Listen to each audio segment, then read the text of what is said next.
Bung Rocky. Bung Rocky, saya mau sedikit nanggepin, bukan nanya. Saya melihat, terlepas ini kita pemilu udah lewat lah ya. Saya mau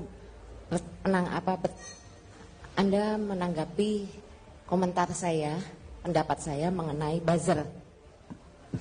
Karena saya melihat 10 tahun belakangan ini, bahkan dari 2012, karena saya dulu penggemar kotak-kotak, mantan fanatisme kotak-kotak di 2012. Oke. Saya melihat fenomena buzzer dari 2012 sampai sekarang, itu telah merusak tatanan demokrasi. Dan negara kita diatur oleh buzzer. Menurut Bung Rocky bagaimana? Itu saja, terima kasih. Oke, ini pengakuan seorang mantan buzzer. Bagus. Dan dia masih memantau juga buzzer yang ada. Namanya mantan tapi masih mantau. Justru untuk menghentikan perbasaran, karena dia melihat hal yang sama itu. Bahwa IQ kita itu turun gara-gara buzzer dan talk show. Talk show itu yang sering saya ikuti, itu mendangkalkan akal. Karena hanya mau cari sensasi. Apalagi kalau sensasi terjadi tinju di atas panggung talk show itu. Kita tidak lihat perdebatan yang ada konsepnya. Buzzer itu adalah rombongan yang mengepung lalu membuli. Dan itu yang dipelihara oleh Pak Jokowi sampai hari ini. Masih ada buzzer itu.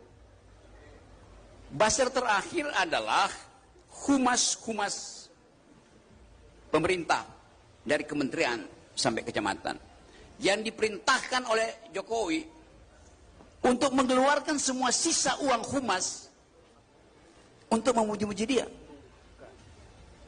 Dan itu yang dilaporkan oleh bocor alus dalam Tempo minggu ini. Itu cuma jadi buzzer supaya tetap dianggap bahwa Jokowi berhasil membangun Indonesia tuh. Tapi buzzer itu cuma berhenti di situ. Begitu didebat, kabur buzzernya tuh.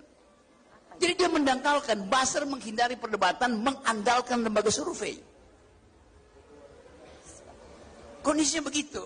Jadi betul tadi Mbak, kita ingin politik itu dihidupkan oleh pertengkaran pikiran, bukan perbaseran, bukan lembaga survei. Karena itu saya ajukan dalil baru bahwa seorang calon pemimpin, dia pertama-tama harus lolos tapisan etikabilitas. Etikability. Pernah nggak dia berbohong? Pernah nggak dia mengkhianati emak-emak? Itu ukuran pertama. Kalau dia lolos etikabilitas, dia lolos filter kedua, yaitu intelektualitas. Kapan kita filter dia? Taruh pemimpinnya di kampus Dharma Jaya sini. Uji pikirannya, gagasannya. Tapi nggak ada pemimpin yang berani berdebat dengan kampus kan? Karena mengandalkan amplop.